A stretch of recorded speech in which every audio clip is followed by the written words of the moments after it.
जी हाँ, दोस्तों आज के इस वीडियो के माध्यम से बात करेंगे Madhya Pradesh college admissions UG, PG, NCTE courses के बारे में। तो दोस्तों आप सभी जानते हैं ई-प्रवेश वेबसाइट के माध्यम से हमारे रजिस्ट्रेशन होना स्टार्ट कर दिए गए हैं। लेकिन दोस्तों जब हम रजिस्ट्रेशन या चॉइस फिलिंग करते हैं, तो उस रजिस्ट्रेशन या चॉइस फिलिंग में हमसे गलती हो जाती है। हम उस गलती को सही कैसे करें, फॉर्म एडिट कैसे करेंगे, सारी जानकारी आज के इस वीडियो के माध्यम से देखेंगे। तो वीडियो को पूरा देखना है, तभी आपको अच्छे से समझ में आ पाएगा। तो जैसा कि आप सभी जानते हैं मध्य प्रदेश में ई-प्रवेश वेबसाइट के माध्यम से काउंसलिंग स्टार्ट कर दी गई है और ई-प्रवेश काउंसलिंग के माध्यम से ही आप एडमिशन्स ले सकते हो। इसका अभी फर्स्ट राउंड चल रहा है, ठीक है। तो 2026-27 में अगर आपको यूजी में पीजी में एडमिशन्स लेना है तो लास्ट डेट 15 मई रखी गई है फर्स्ट राउंड की। इसके बाद में सेकंड राउंड स्टार्ट होगा, ठीक है। तो अगर आप एडमिशन्स लेना चाहते हो तो एडमिशन्स लेने के लिए आपको क्या करना होता है, तो एक रजिस्ट्रेशन करना होता है। आप इन समस्त यूनिवर्सिटी के किसी भी कोर्स में एडमिशन्स ले सकते हैं, ठीक है। और रजिस्ट्रेशन आप कहाँ से करते हो, जैसे कि अगर आप यूजी का करना चाहते हैं तो यहाँ से रजिस्ट्रेशन होता है, पीजी का तो यहाँ से रजिस्ट्रेशन होता है। अगर आपको इन कोर्सेज़ का करना है तो यहाँ से रजिस्ट्रेशन होता है। जब आप अपना रजिस्ट्रेशन करते हैं तो रजिस्ट्रेशन फॉर्म में आपसे कुछ गलती हो जाती हैं। आपसे कोई भी गलती हो सकती है रजिस्ट्रेशन फॉर्म में, ठीक है। आपका नाम, एड्रेस या आपका फ़ोटो या आपका साइन, ठीक है, या आप जो मार्कशीट अपलोड कर रहे हैं वो, ठीक है। इस मतलब XYZ कोई भी गलती हो सकती है। तो अगर आपसे कोई भी गलती हो गई है और आप अपना फॉर्म एडिट करना चाहते हैं, तो आप अपना फॉर्म 2 तरह से एडिट कर सकते हैं। 2 तरह से कैसे होगा वो मैं आपको बताऊँगा। तो मैंने यहाँ पर कंप्लीट डिटेल लिखी हुई है, ठीक है। मैं आपको पूरा प्रोसेस समझा देता हूँ। ई-प्रवेश फॉर्म एडिट प्रोसेस 2026 का क्या रखा गया है वो मैं आपको बताऊँगा। तो दोस्तों हम अपने फॉर्म को एडिट 2 तरह से कर सकते हैं, तो फॉर्म को लॉक करने से पहले और एक लॉक करने के बाद। जैसे कि आपने अभी रजिस्ट्रेशन किया चॉइस फिलिंग की, लेकिन आपने सबसे लास्ट में जो लॉक का ऑप्शंस होता है वहाँ से अपना फॉर्म है ओटीपी डालकर लॉक नहीं किया है, यानी कि आपने पेमेंट नहीं किया। बॉयज़ का तो पेमेंट लगता है 150 रुपये, सॉरी 100 रुपये पेमेंट है और गर्ल्स का फ्री है। तो अगर आपने अभी तक पेमेंट नहीं किया है तो आप अपना एडिट कैसे करोगे, तो हम अपनी आईडी पासवर्ड से लॉगिन करके ऑनलाइन एडिट कर पाएँगे, ठीक है। तो आप अपनी आईडी पासवर्ड से लॉगिन कर लेना। आपको एक आईडी पासवर्ड मिला होगा, ठीक है। जब आपने रजिस्ट्रेशन किया था यहाँ पर लॉगिन वाले ऑप्शंस पर क्लिक करना। इसके बाद स्टूडेंट का ऑप्शंस आएगा, स्टूडेंट पर क्लिक करना, ठीक है। अपना आईडी पासवर्ड डालना, आपके सामने फॉर्म आ जाएगा। तो आप जो-जो चीज़ें एडिट करना चाहते हैं वो चीज़ें एडिट कर पाएँगे, ठीक है।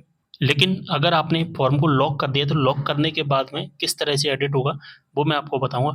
तो दोस्तों अगर हम अपनी आईडी पासवर्ड से लॉगिन करके ऑनलाइन एडिट नहीं कर सकते, यानी कि हम अब अपनी आईडी पासवर्ड से लॉगिन करके एडिट नहीं कर सकते हैं, लेकिन निम्न प्रक्रिया कर सकते हैं, ठीक है। अगर हम फॉर्म लॉक कर देते हैं तो हम ऑनलाइन खुद से एडिट नहीं कर पाएँगे। एडिट करने के लिए हम इन 2 प्रोसेस को फॉलो कर सकते हैं, ठीक है। सबसे पहली जो प्रोसेस होती है, हम अपने नज़दीकी सरकारी कॉलेज में जाएँगे, ठीक है। कोई सा भी सरकारी कॉलेज हो, उससे कोई दिक्कत नहीं, किसी भी सरकारी कॉलेज में जा सकते हैं। सरकारी कॉलेज में जाकर के वहाँ पर हेल्प सेंटर बनाए गए हैं, ठीक है। तो उस हेल्प सेंटर पर चले जाना और वहाँ से आप अपना फॉर्म में एडिट करवा पाएँगे। आपको क्या-क्या देना होगा, आप अपना आईडी पासवर्ड दे देना या आपने जो रजिस्ट्रेशन किया था उसका एक प्रिंट आउट निकाल कर ले जाना और जो भी चीज़ें आप एडिट करवाना चाहते हैं वो उनको बता देना, वो एडिट कर देंगे। या वो एडिट नहीं करेंगे तो वो आपका फॉर्म है अनलॉक कर देंगे और जैसे ही आपका अनलॉक हो जाएगा तो आप लॉगिन वाले ऑप्शंस पर क्लिक करके, यानी कि अभी मैंने आपको बताया था ना कि लॉगिन पर क्लिक करना, इसके बाद स्टूडेंट पर क्लिक करना, तो अपना लॉगिन करके फॉर्म है एडिट कर पाएँगे, ठीक है। या तो वो खुद एडिट कर देंगे या वो एडिट नहीं करते तो आप खुद एडिट कर पाएँगे। वहाँ से अपना फॉर्म है जो कि अनलॉक करवा लेना, ठीक है। क्या करवा लेना? अनलॉक करवा लेना। अगर ये प्रोसेस नहीं होता है, ठीक है, तो फिर दूसरा प्रोसेस क्या होता है, दूसरा प्रोसेस होगा हमारा कि रजिस्ट्रेशन कैंसल कर लेना अपना और रजिस्ट्रेशन कैंसल करने के बाद नया रजिस्ट्रेशन कर लेना। रजिस्ट्रेशन कैंसल करने के 1 घंटे बाद ही आप नया रजिस्ट्रेशन कर पाएँगे।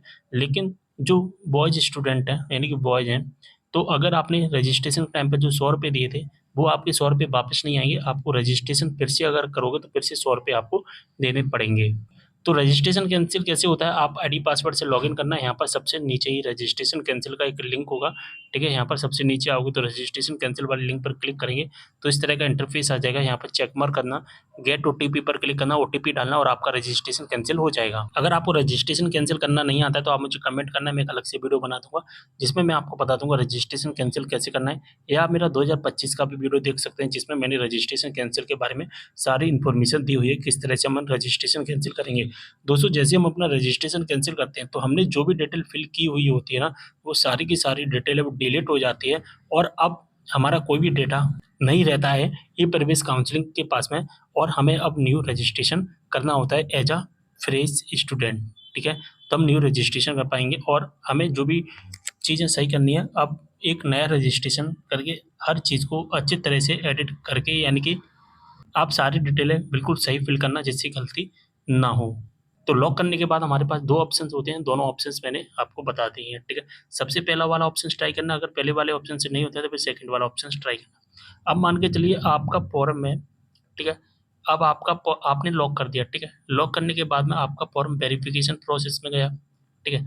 वेरिफिकेशन प्रोसेस में जाने के बाद में आपके पास में अगर एक मैसेज आता है, जैसे कि अगर हमने फॉर्म लॉक कर दिया और हमारा फॉर्म सत्यापन प्रक्रिया में चला गया, और सत्यापन प्रक्रिया में ही कॉलेज के द्वारा आपके फॉर्म में कुछ गलती लगती है, तो आपके फॉर्म को सत्यापन नहीं किया जाता है और आपके नंबर पर एक मैसेज दे दिया जाता है, यानी कि भेज दिया जाता है कि हेल्प सेंटर के माध्यम से एक त्रुटि उठाई गई है, कृपया लॉगिन करके वो त्रुटि की जांच करें कि क्या त्रुटि है, ठीक है, यानी कि क्या गलती है, उसको चेक करना है। अब लॉगिन कैसे करना है वो तो मैंने आपको बता ही दिया है, फिर से मैं आपको बता दूंगा, और हेल्प सेंटर पर जाकर सुधार प्रदान करें। जो भी गलती होती है वह फॉर्म वह हमारे फॉर्म में लॉगिन करने पर दिखाई देती है, और जो भी गलती है वह हम ऑनलाइन भी एडिट कर सकते हैं। जैसे ही हम ऑनलाइन एडिट करेंगे, फिर सबसे लास्ट में हम अपने फॉर्म को लॉक कर देंगे एडिट करने के बाद में, और फिर हमारा फॉर्म ऑनलाइन सत्यापन प्रक्रिया में चला जाएगा, और इसके बाद हमारा फॉर्म में वेरीफाई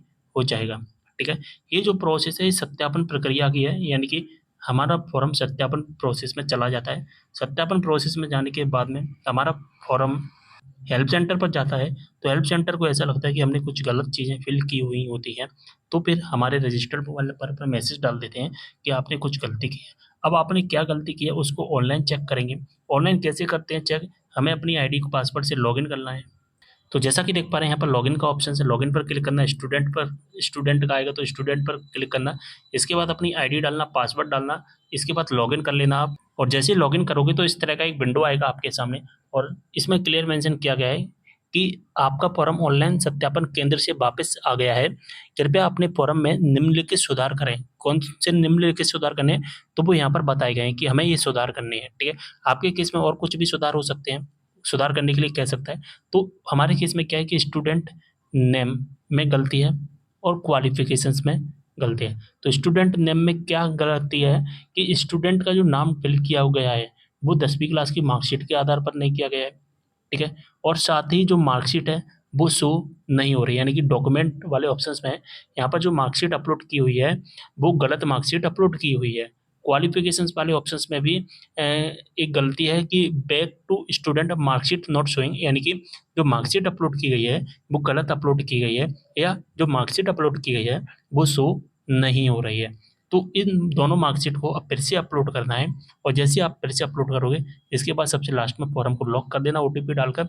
जैसे ही आप लॉक कर दोगे आपका फॉर्म फिर से वेरिफिकेशन प्रोसेस में चला जाएगा, और अगर सब कुछ सही होता है तो आपका फॉर्म में वेरीफाई हो जाएगा, ठीक है।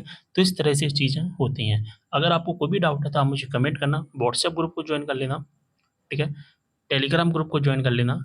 मैंने दोनों ग्रुप बना दिए, लिंक डिस्क्रिप्शन बॉक्स में मिल जाएगा।